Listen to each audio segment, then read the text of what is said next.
Olá, seja bem-vindo ou bem-vinda mais uma vez. Hoje nós vamos falar sobre tipos e estratégias de pesquisa. Esse é o nosso capítulo 3. Você já se familiarizou certamente com os métodos de estudo, já compreendeu o que é ciência e como que a ciência se difere dos outros tipos de conhecimento científico e também já compreendeu também o que é o método científico. Agora nós vamos compreender como que esse método se dá na questão prática, como que a gente classifica a nossa investigação dentro desse método. E para isso, vou convidar você agora a acompanhar comigo os slides que nós preparamos, né? Muito bem. Então, o objetivo de aprendizagem desse capítulo 3, né, é compreender os diferentes tipos de pesquisa, ser capaz de diferenciar as principais abordagens de pesquisa científica, identificar as estratégias de pesquisa mais adequadas e coerentes com o teu problema de pesquisa, e definir e adotar um conjunto de procedimentos metodológicos para que você tenha condições de realizar a tua investigação.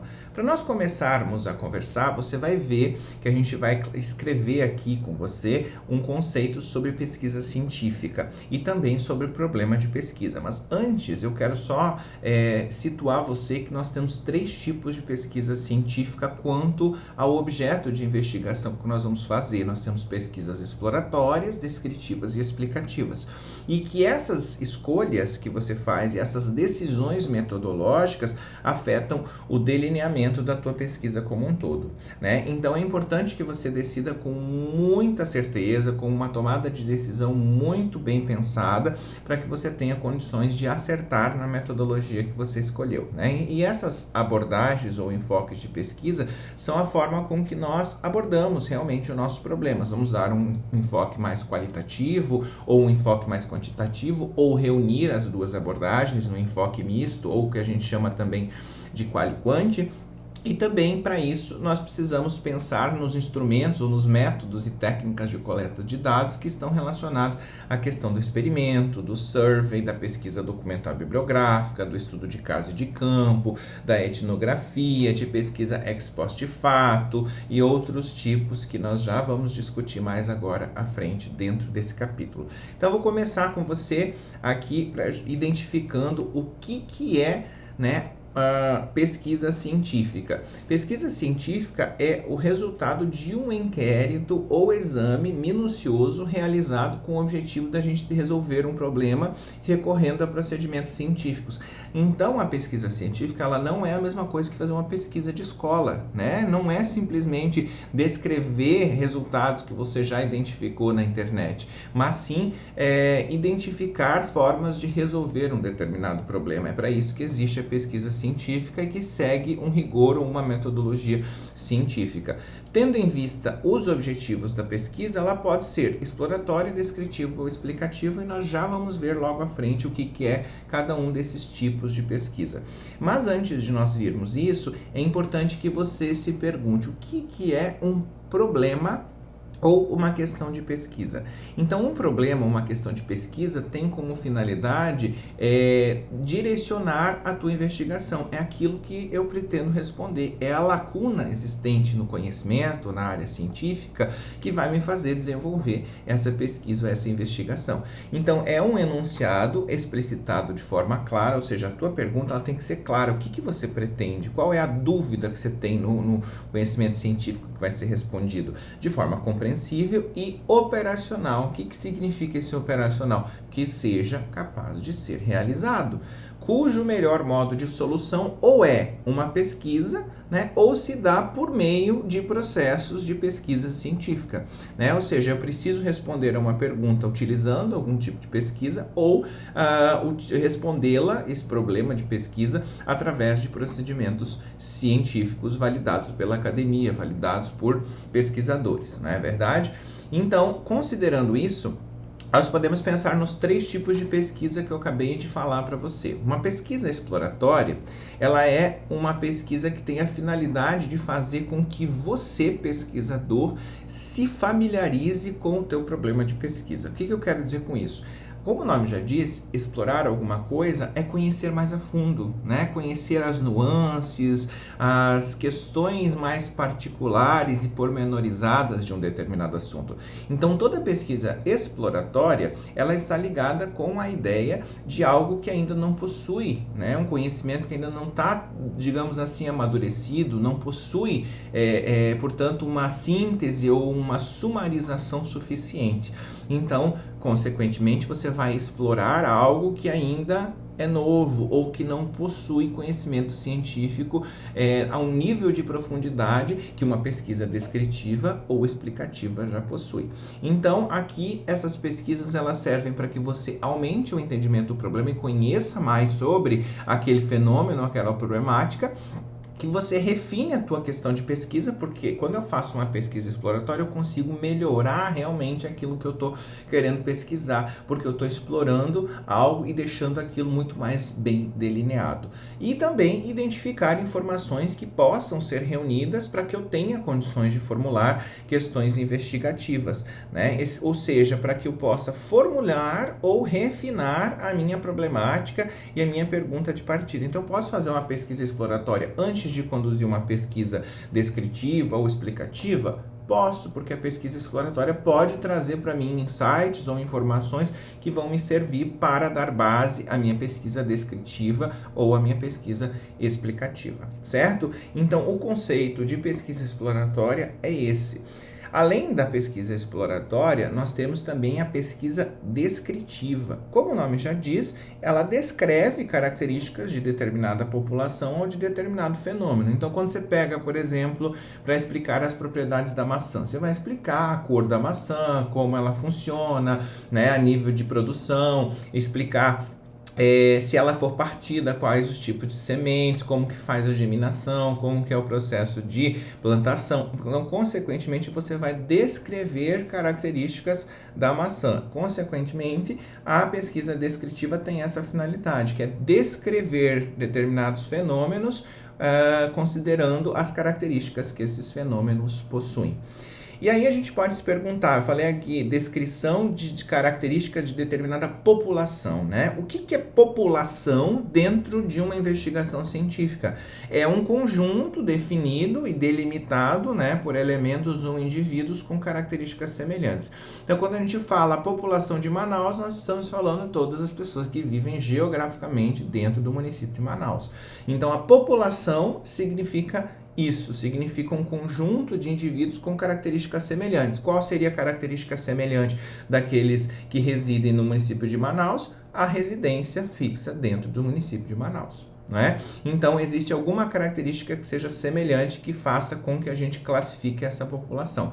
A amostra, por sua vez, que depois a gente fala mais à frente, é na verdade um excerto, né, uma parte dessa população, porque quando a gente vai fazer investigação científica, a gente não consegue abarcar toda a população de indivíduos, e aí com isso a gente estabelece uma amostra. Eu não vou falar isso agora, porque lá na próxima aula nós vamos abordar essas questões de amostra probabilística e não probabilística, mas é importante você saber que a amostra é um excerto, uma parte da população que vai ser investigada e que seja possível, desde que ela seja uma amostra que seja capaz de representar a população como um todo, capaz de identificar as características, né, e as condições relacionadas àquela determinada população como um todo, ou seja, possui capacidade de generalização. Mas quando a gente fala em pesquisa descritiva, é importante que você perceba que a descritiva ela descreve o comportamento de determinadas relações ou variáveis entre os fenômenos, né?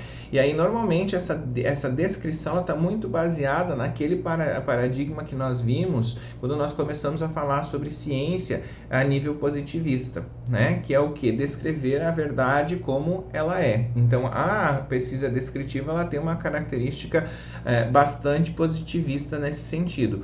Porém, se ela tiver uma ideia de descrever como que os fenômenos se entrelaçam, as relações que esse fenômeno tem, as interações, né, aí a gente tem aquilo que a gente chama de um paradigma mais construtivista. Você, como investigador, vai definir o que você quer. Você quer adotar um paradigma mais positivista, explicando como que descrevendo como que esses fenômenos acontecem ou como que essas relações ou variáveis entre os fenômenos se estabelecem, ou você pretende descrever o entrelaçamento desses fenômenos e as relações desse fenômeno com outros fenômenos. Aí você vai estar tentando aumentar a compreensão, né, de um fenômeno para com outro fenômeno, portanto, criando aquilo que a gente chama de um paradigma construtivista ou interpretativista da pesquisa descritiva, né? E essas pesquisas descritivas, elas são muito úteis para completar ou complementar pesquisas exploratórias ou explicativas, né? Porque eu posso explorar um determinado campo e depois, tendo condições de explorar esse campo a nível já mais profundo, pela análise que eu já fiz do fenômeno, eu posso descrever esse fenômeno, ou então explicar, né, numa relação de causa e efeito, como que esse fenômeno surge e qual é o porquê desse fenômeno surgir, né, e o efeito que ele traz dentro do contexto pesquisado. Consequentemente, então, a pesquisa descritiva, ela serve como, sim, uma complementação de pesquisas exploratórias ou explicativas. Como eu já estava falando, é importante também que você perceba que nós temos a pesquisa explicativa, né, que busca, portanto, encontrar explicações para fenômenos e comportamentos observados. Então, enquanto nós temos lá a pesquisa descritiva, que pretende responder questões como o que, onde e quando acontece um fenômeno, a pesquisa explicativa, ela busca responder por quê e como que esse fenômeno ocorre, qual o efeito que esse fenômeno pode trazer para uma determinada situação, para uma determinada sociedade, para um determinado contexto. Então, a pesquisa explicativa, como o nome já diz, ela explica, né, o porquê, o como que esse fenômeno ocorre. Então, visa encontrar conexões entre causas e efeitos observados, explicando esse objeto pesquisado nesse viés do porquê e de como que o fenômeno realmente ocorre. Além dos tipos de pesquisa, nós temos pesquisas classificadas quanto à sua natureza. É importante que essas classificações fiquem claras para você, que elas são classificações acadêmicas, né? Portanto, a pesquisa, na verdade, ela, de certa forma, ela acaba abarcando, né, características de pesquisa básica, de pesquisa aplicada, e a gente classifica no sentido de deixar mais claro para aquele leitor ou para aquela pessoa que vai pegar a nossa investigação compreender qual é o tipo de natureza de pesquisa que nós utilizamos. Então, a natureza é nada mais, nada menos do tipo de investigação, mas um tipo condizente a qual é a minha finalidade, né? O meu objetivo é completar uma lacuna no conhecimento de determinada área, ou olhar para o lado empírico e para o lado de como que eu vou resolver um determinado problema no âmbito da sociedade no qual eu estou inserido. Então, se eu tiver o objetivo só de completar a lacuna no conhecimento de determinada área, sem pretensão de resolver algum problema prático, algum problema real, eu estou falando de uma pesquisa básica. Se eu tiver interesse em resolver problemas no âmbito do cotidiano, no âmbito da sociedade na qual eu vivo, eu estou falando em pesquisa aplicada. A pesquisa básica, ela pode ser dividida em pura e estratégica, né? A pura é quando a ideia da pesquisa promove uma ampliação do conhecimento científico de determinada área, e a pesquisa básica estratégica quando há aquisição de novos conhecimentos direcionado a amplas áreas com vistas à solução de problemas práticos, né? Então, a pesquisa básica pura, ela é, na verdade, um avanço científico ainda muito modesto no sentido de tentar fazer com que aquela área do conhecimento avance, né? Sem pretensão de trazer alguma aplicação prática nesse primeiro momento. E aí, quando ela se torna uma possibilidade de aplicação prática, aí ela se torna uma pesquisa básica estratégica.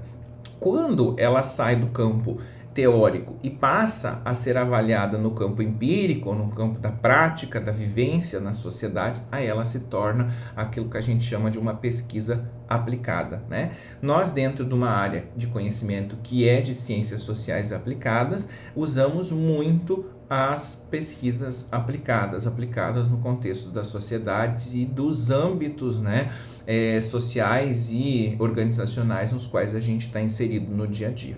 Tudo bem.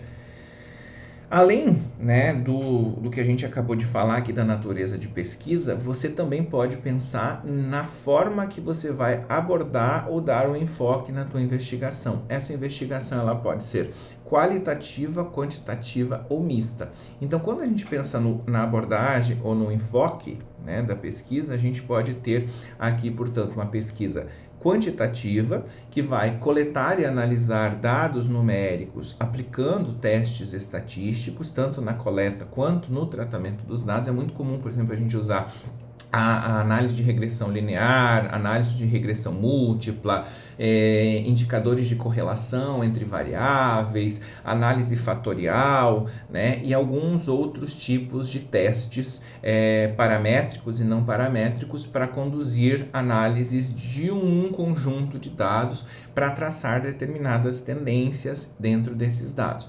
A vantagem da pesquisa quantitativa é que você vai ter um custo mais baixo, uma rapidez, né, na tabulação e na coleta dos dados, e vai ter a possibilidade de comparar diferentes dados, né, e generalizar determinados resultados. Diferente das pesquisas qualitativas, que muitas vezes não possibilitam que a gente consiga generalizar os resultados em função, às vezes, das particularidades ou das subjetividades existentes naquele contexto do fenômeno que nós estamos pesquisando.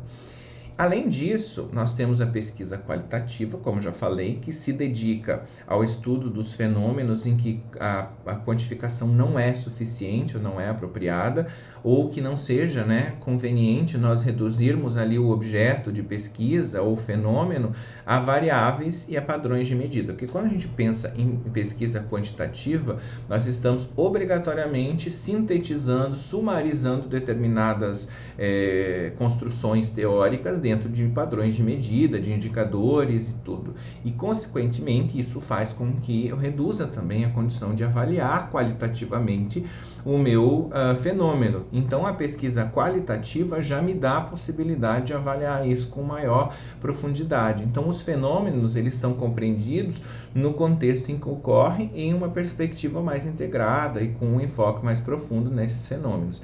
A vantagem, né, que nós temos da pesquisa qualitativa frente à quantitativa é que eu consigo compreender, né, as nuances e os detalhes, os aspectos subjetivos que eu não conseguiria compreender nas variáveis estabelecidas estatisticamente ou numa pesquisa quantitativa. Aí vocês podem me perguntar, professor, mas então existe uma melhor, a quantitativa ou qualitativa?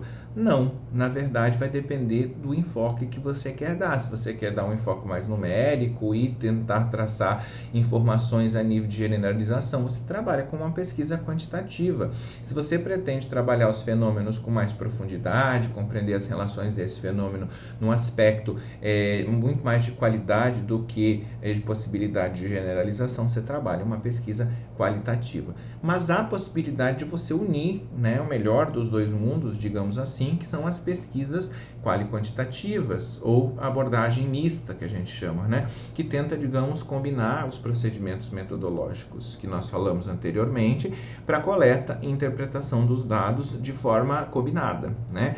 Então, essa abordagem quali-quantitativa ou quanti-qualitativa, a depender da predominância, então você pode usar quali-quantitativa se o qualitativo predominar sobre o quantitativo, ou quanti-qualitativo se o quantitativo predominar sobre o qualitativo. Então, as vantagens que nós temos quando pensamos em pesquisas de abordagem mista é que une o custo, a rapidez, a possibilidade de comparação e generalização para determinadas variáveis que eu quero quantificar, sem que a gente perca, de certa forma, a essência da compreensão mais profunda dos aspectos subjetivos que não são visíveis a olho nu, digamos assim, né, nas estatísticas, para variáveis que necessitam de um olhar mais profundo. Então, você vai ter um conjunto de variáveis que vão ser avaliados quantitativamente e um conjunto de variáveis que vão ser avaliados qualitativamente.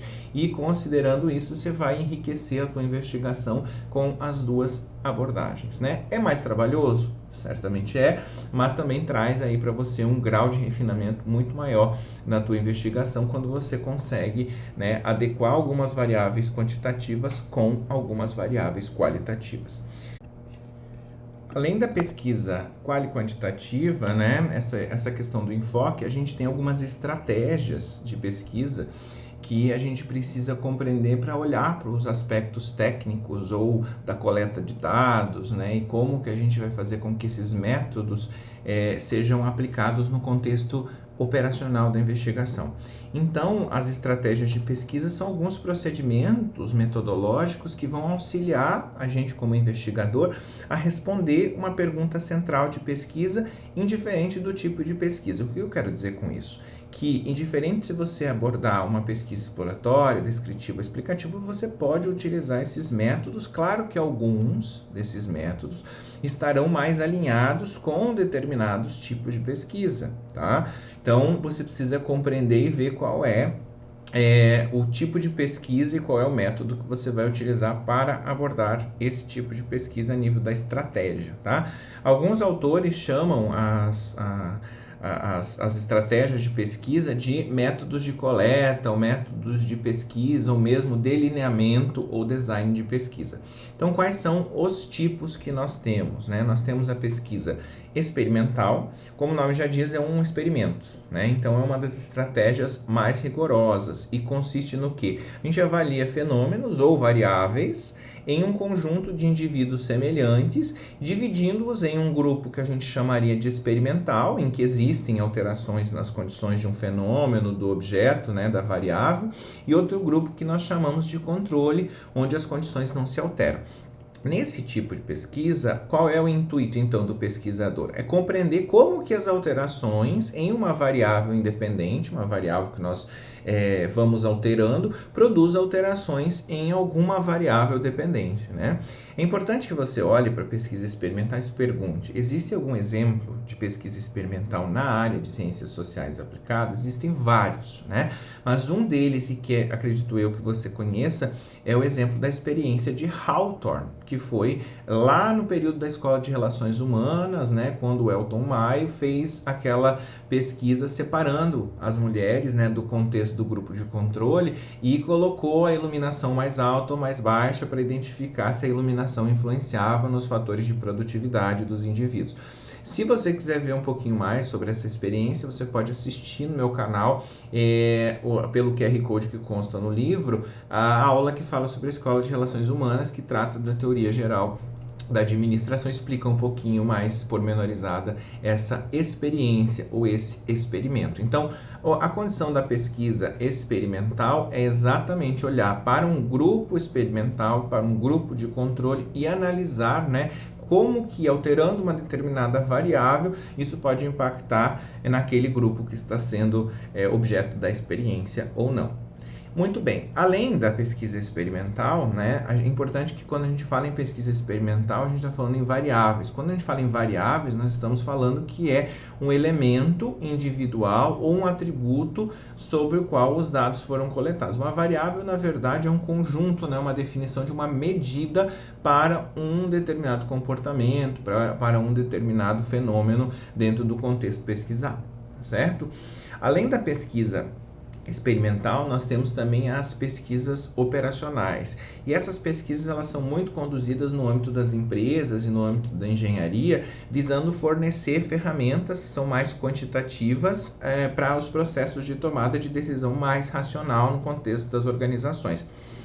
Então, a pesquisa operacional, ela aplica, né, o método científico por equipes multidisciplinares, compostas por vários profissionais, para que se identifiquem, né, problemas que dizem respeito ao controle de sistemas organizados com a finalidade de tentar solucionar esses problemas e melhor satisfazer os objetivos das organizações. Existem várias técnicas de pesquisa operacional e que no livro eu detalho essas técnicas. Então é importante que você dê uma olhada lá para conhecer o que é programação linear, o que é análise de decisão, como que funciona o processo de simulação, o PERT, o CON, né, a teoria das filas, o scheduling também, que são alguns exemplos de pesquisa operacional e que estão postos aí dentro do livro, e você pode ter contato e compreender as nuances de cada um desses tipos, né, dessas técnicas que são usadas dentro de pesquisa operacional.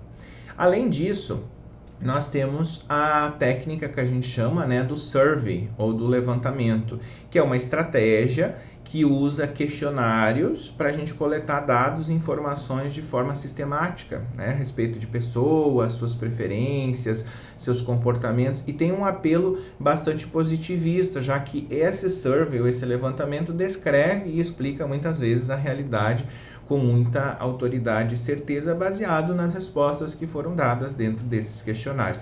E é comum, né, entre os pesquisadores, porque ela permite uma grande coleta de dados de forma bastante econômica, certo? Então, o survey é certamente uma das técnicas ou estratégias de pesquisa mais difundidas no âmbito acadêmico. Inclusive, você já deve ter utilizado algum formulário do Google, né, para fazer algum tipo de levantamento de investigação. Além disso, né, além dessas técnicas que nós acabamos de falar, ou de estratégia, a gente tem a pesquisa documental e bibliográfica. A documental, como o nome já diz, usa documentos, escritos ou não. Então, escritos podem ser atas, relatórios, regulamentos, arquivos, cartas, etc. Ou sinais, imagens, fotografias, filmes, sem nenhum tipo de tratamento. E essa pesquisa documental, ela pode ser em fontes primárias, que são normalmente pesquisa em fontes primárias está ligado a quem produziu e quem vivenciou o fenômeno, ou fontes secundárias, quando outra pessoa coleta e eu me utilizo desses dados para a minha investigação, ou seja, coletado por pessoas alheias aí, ao fenômeno. Além disso, a pesquisa documental ela se diferencia um pouco da pesquisa bibliográfica, porque é importante que você perceba que a pesquisa bibliográfica remete a contribuições de diferentes autores sobre aquele determinado tema e pressupõe a existência de algum tratamento científico já posto, enquanto que a pesquisa documental não implica nessa questão do tratamento, do refino, digamos assim, desse documento. O documento vai estar ali, de certa forma, posto conforme ele foi gerado, enquanto que a pesquisa bibliográfica já trabalha com livros, revistas e materiais que já tem uma síntese acerca daquele determinado conhecimento. Muito bem, além da pesquisa bibliográfica documental, nós temos os estudos de caso e também de campo, né? Os estudos de caso, eles são orientados para que a gente consiga compreender dinâmicas, né, de determinados contextos singulares, e a problemática normalmente ela é bem definida. E esses estudos de caso podem ser intrínsecos, instrumentais ou múltiplos ou coletivos. Quando a gente fala em estudos de caso que são intrínsecos, eles estão tratando de algumas particularidades ou especificidades internas de um contexto. Quando a gente fala de um estudo de caso instrumental, ele aprofunda um problema particular em um determinado contexto, já olhando não só para o contexto de particularidade ou especificidade de um único locus de pesquisa. E o múltiplo coletivo é quando ele aglomera diversos estudos instrumentais, né, com a ideia de criar algum tipo de generalização e entender, por exemplo, como que funciona uma determinada comunidade, uma determinada estrutura de conjunto, digamos assim, de casos, né? E já o estudo de campo, ele diferencia-se do estudo de caso porque ele trata com profundidade características de apenas um grupo ou comunidade, né? E esse grupo ou comunidade não necessariamente precisa ser somente de estrutura social, que a gente vai ver ali na frente que nós temos um tipo de pesquisa ou que a gente chama de estratégia etnográfica que trabalha com o contexto de estrutura social, mas pode ser qualquer tipo de comunidade, pode ser uma comunidade de trabalho, de estudo, de lazer ou outra atividade humana que seja com características específicas, e o estudo de campo é conduzido em profundidade para identificar essas características específicas, né? Baseado no quê? Numa observação e numa problemática que nem sempre é bem definida. No estudo de campo, a ideia é você conhecer, né, em profundidade características de um determinado grupo ou comunidade, sem se preocupar normalmente em responder a uma problemática bem definida, mas sim compreendendo e depois descrevendo e explicando essas características desses indivíduos. Além disso, né, nós temos também a pesquisação e a pesquisa participante, que também se diferenciam, né? A pesquisação é uma espécie de pesquisa participante, né? Então, a pesquisação, ela é de base empírica e intervencionista, ou seja, ela tem a função de olhar para o que está acontecendo na prática lá e intervir nessa prática. E é concebida e realizada com associação com uma ação. Então, quando a gente fala em pesquisação, o nome já diz, né? Ele envolve algum tipo de ação por parte do pesquisador e a resolução de um problema coletivo, na qual o pesquisador e os participantes daquela investigação estão envolvidos de forma cooperativa, colaborativa, participativa, planejando ações que possam resolver esse problema. Lá no livro eu detalho um exemplo e é importante que você dê uma olhada com muito carinho nesse exemplo que é detalhado no livro. Além disso, a pesquisa participante, na pesquisação, o pesquisador ele não faz parte do objeto de pesquisa, ele ajuda a planejar a ação e executa essa ação junto com os participantes. Na pesquisa participante, ele faz parte ao mesmo tempo como pesquisador e como pesquisado da investigação, certo? E nem sempre vai envolver planejamento das ações. Então, o que acontece? Na pesquisa participante, normalmente as pessoas estão interessadas em relatar o problema encontrado e sugestões, e não agir, né, com relação às ações que são necessárias à consecução aquela sugestão ótima, digamos assim, de análise, né? Então, a pesquisa participante ela é baseada no diálogo, enquanto que a pesquisação propõe-se, portanto, a resolver um problema num contexto com coleta de dados e uma pesquisa que envolve algum tipo de ação específica para ser executada. Muito bem, além da pesquisação que nós temos e participante, você pode encontrar um tipo de pesquisa de campo que é chamado etnografia e que é um subproduto das nossas pesquisas de campo. E elas são conduzidas normalmente por quem? Por antropólogos que tentam identificar e compreender, digamos assim, com profundidade a realidade social e cultural vivida por populações que têm características muito singulares a nível étnico e cultural. Então, a etnografia, ela é uma forma de pesquisa de campo que implica na imersão, né, ou seja, no contato direto do pesquisador com esse campo que ele está pesquisando, né, como parte da comunidade. Então, ele se infiltra, digamos assim, dentro da comunidade e compreende todas essas relações étnicas, culturais, né, relacionadas a esse povo ou aquela comunidade na qual ele está trabalhando. Como o nome já diz, etnografia trabalha com os estudos, né, portanto, de relações de etnicidade, relações que envolvem a compreensão de ritos, símbolos, linguagens, costumes de um determinado povo, né? Exemplos disso são pesquisas que são conduzidas com povos ribeirinhos e com povos indígenas dentro desse contexto da etnografia, tá certo? Então é muito interessante esse tipo de pesquisa e muito usada no âmbito da antropologia. Além disso, nós temos um outro tipo de pesquisa que se chama Grounded Theory, ou teoria fundamentada, e essa Grounded Theory ela faz aquilo que a gente chama de inversão das fases normais de uma pesquisa, e é muito usada dentro da área de ciências sociais, e consiste, portanto, na construção de hipóteses e teorias por meio de coleta e análise de dados em um processo indutivo. Então, lembram lá quando a gente falou sobre o processo indutivo, né, sobre o método dedutivo e o método indutivo. No método indutivo, a gente parte, portanto, de especificidades para tentar criar uma teoria, é exatamente aquilo que é feito aqui.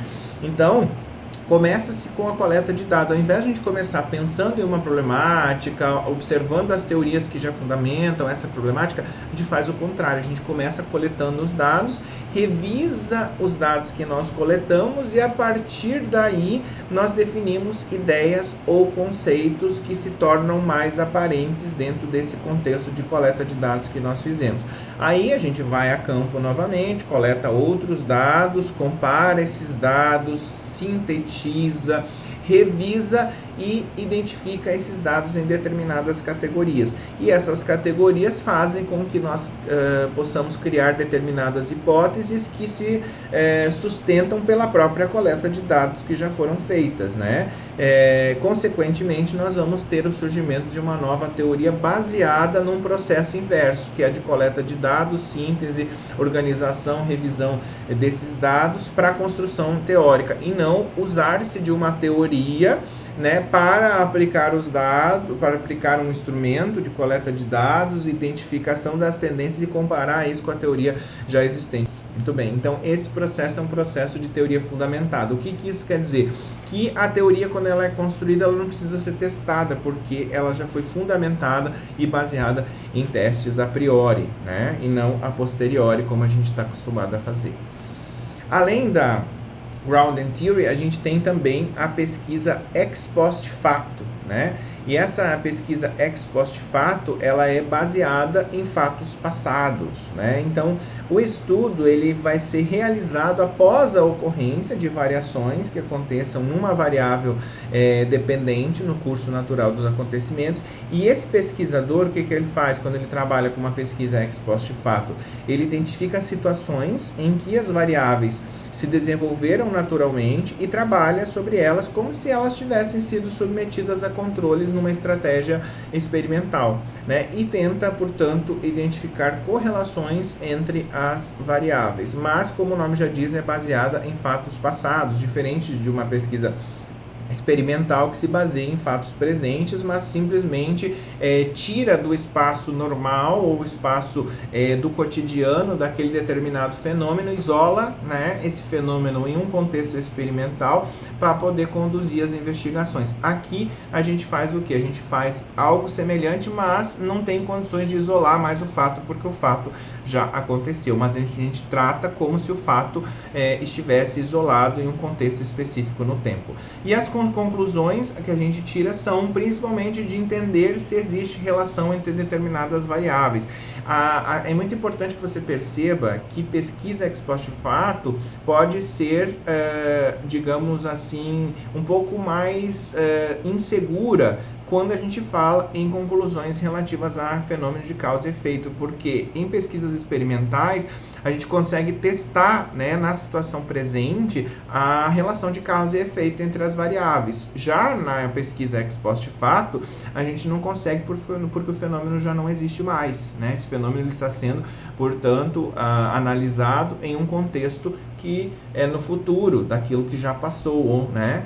Então não tem como a gente, portanto, criar de certa forma uma robustez ou uma segurança quando a gente avalia relações de causa e efeito de fenômenos que já não existem mais, tá? Então ela é indicada para identificar a relação entre determinadas variáveis, certo? Mas não para explicar relações de causa e efeito, como acontece em pesquisas experimentais.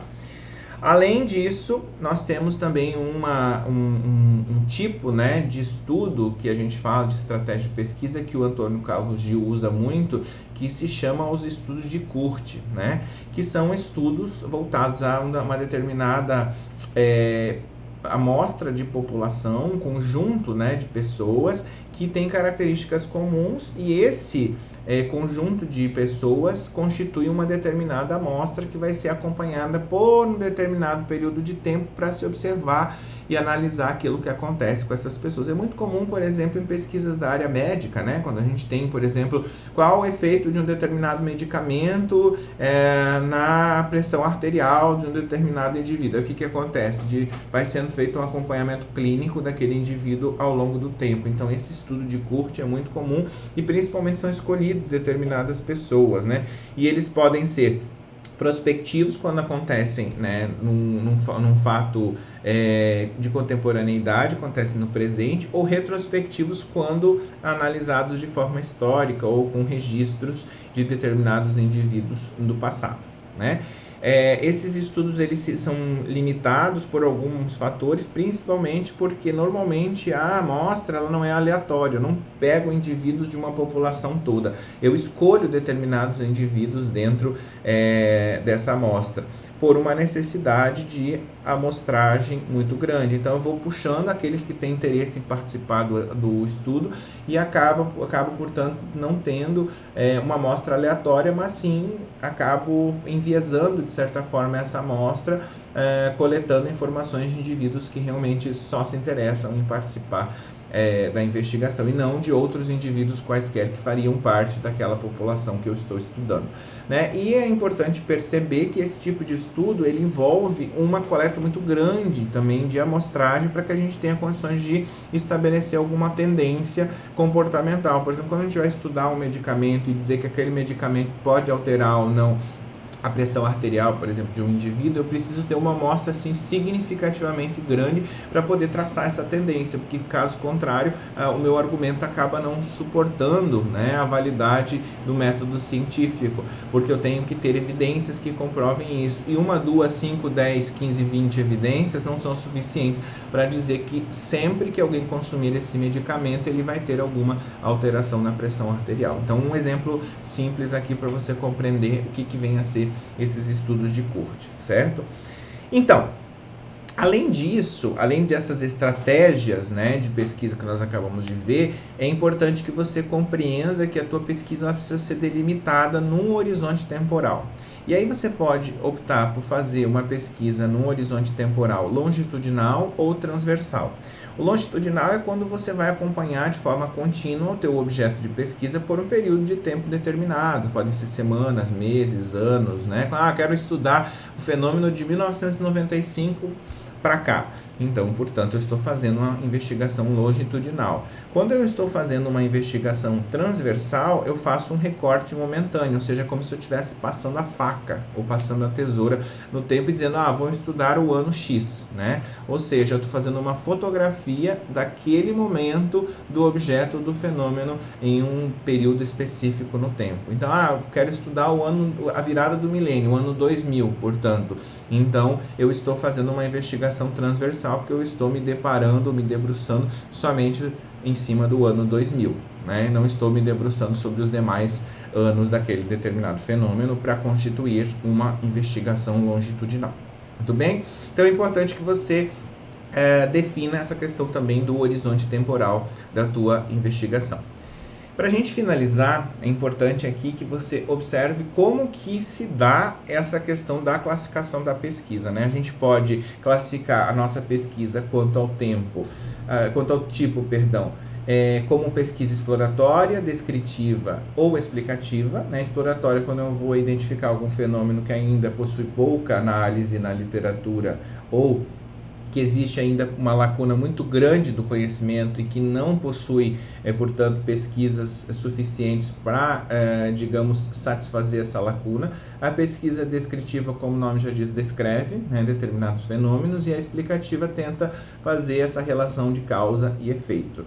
Quanto à natureza da pesquisa, ela pode ser básica, quando ela pretende avançar a ciência apenas, e pesquisa aplicada, quando ela está no contexto prático de vivência daquele investigador e pretende resolver algum problema cotidiano que existe no contexto da nossa sociedade. Quanto à nossa abordagem do problema, a gente pode ter uma pesquisa qualitativa, quantitativa ou quali-quantitativa, né? Qualitativa baseada na questão das subjetividades, uma análise mais aprofundada daquele determinado fenômeno, enquanto a quantitativa tenta, através de ferramental estatístico, né, estabelecer medidas e indicadores que possam condensar e aglutinar determinadas variáveis para essa análise, baseado em concepções teóricas, né? E a quali-quant une o melhor dos dois mundos, digamos assim, né? A mista, que faz essa análise de variáveis quantitativas, mas sem esquecer, digamos assim, a importância da subjetividade e da profundidade de análises mais particulares em variáveis que envolvem questões qualitativas. Muito bem, além disso, nós temos quanto às estratégias, ou também conhecido como procedimentos ou métodos, a pesquisa experimental, que envolve, como eu já falei, a questão de um grupo de controle e um grupo de investigação, ou um grupo experimental, portanto, fazendo aí, portanto, a relação, identificando variações que acontecem em uma determinada variável nesse contexto de laboratório, ou contexto segregado ao contexto real, né, ao contexto de trabalho normal. A pesquisa operacional, que envolve a questão de métodos que vão servir para tomada de decisão de forma mais racional dentro do contexto das organizações. O survey, ou levantamento, que está envolvido com a estratégia do uso de questionários, né, para que a gente possa identificar determinadas tendências, né, principalmente atitudes, comportamentos, né, de pessoas ou indivíduos. A pesquisa documental, que é baseada em documentos, sejam eles escritos ou não. A pesquisa bibliográfica, que envolve a questão do uso de literaturas e materiais que já têm algum tipo de síntese ou tratamento, né, ou método científico embutido, digamos assim. O estudo de caso, que envolve características singulares em um determinado fenômeno, né? O estudo de campo, que envolve aí, portanto, características relacionadas a um campo de estudo de relações, por exemplo, étnicas, um grupo de trabalho, né? Um grupo no qual há, portanto, características que envolvem, né, um contorno de campo, um delineamento de campo. A pesquisação, que envolve alguma ação que nós vamos adotar dentro do contexto pesquisado, onde o pesquisador não faz parte da pesquisa enquanto pesquisado. Temos também o estudo relacionado à pesquisa participante, né, que está estruturado, digamos, ou alicerçado assim na participação do pesquisador como pesquisador e também como pesquisado, né. Temos a etnografia, ou pesquisa etnográfica, que envolve, um tipo de pesquisa de campo, né, que envolve análise pormenorizada de determinadas características étnicas, né, sociais e culturais de determinados povos, sejam eles povos aí nativos, né, principalmente ribeirinhos, indígenas, que têm características, costumes, ritos, símbolos, né, e formas de lidar com determinadas situações sociais bastante específicas. A Ground and Theory, que faz aquela inversão que eu falei das fases da pesquisa, coletando os dados primeiro e depois chegando a novas concepções teóricas, né, ao invés de fazer como um método dedutivo partir de uma teoria para se confirmar nas observações. A pesquisa ex post facto, que se baseia em fatos do passado, né, e tal, e se traduz esses fatos para uma análise no presente, considerando as correlações existentes entre as variáveis, né, possíveis. E o estudo de Court, que tem a ver com a questão do acompanhamento de um determinado grupo de pessoas que constituem uma amostra ao longo do tempo para identificar certas tendências, como eu usei aqui, muito comum nos estudos médicos, né? E todas essas combinações possíveis. O que a gente quer dizer com isso? As pesquisas, por exemplo, exploratórias, descritivas e explicativas, elas podem ter enfoques combinados. Por exemplo, eu posso ter uma pesquisa exploratória descritiva, explicativo-descritiva, então eu posso mesclar tranquilamente esse tipo de pesquisa, ao mesmo tempo que eu posso mesclar estratégias, procedimentos ou métodos, né? Eu posso ter uma pesquisa bibliográfica e documental, pode ter uma pesquisa bibliográfica com um levantamento, um survey, posso ter uma pesquisa-ação junto com uma pesquisa bibliográfica, por exemplo. Então, tem várias possibilidades de combinação dessas técnicas também. Cabe a você, como investigador, definir quais são as combinações pertinentes à tua investigação. Além disso, temos a questão da classificação da pesquisa quanto ao horizonte temporal. Longitudinal, como o nome já diz, a gente acompanha o fenômeno ao longo do tempo, e a transversal, quando a gente faz um recorte, uma passa a tesoura ali num determinado período do tempo e analisa esse período especificamente, como se fosse uma fotografia daquele momento de análise. Então, eu acredito que a gente acaba, portanto, nesse período, aí completando de certa forma aquilo que nós imaginávamos, né, como proposta desse capítulo 3, você vai ver no capítulo 4 né, questões aí relacionadas ao teu projeto de pesquisa, né, como que a gente deve estruturar um projeto de pesquisa. Então essa é a nossa próxima etapa aqui de discussão. E portanto eu espero que você tenha gostado dessa nossa abordagem de hoje, de como a gente explicou aqui para você os tipos e estratégias de pesquisa, e cabe a você agora olhar para o teu objeto de pesquisa e tentar compreender e tentar classificar esse teu objeto dentro desses tipos aí, dentro desses tipos, dentro dessas estratégias, dentro dessas abordagens, dentro dessa natureza, dentro desse enfoque do tempo aí, né? O tipo, se a tua pesquisa vai ser longitudinal ou se ela vai ser transversal. Então, cabe a você agora se debruçar em cima do teu objeto e compreender como que você vai classificar essa tua investigação. Então, te vejo na próxima aula com o capítulo 4. Um grande abraço e até lá. Tchau, tchau.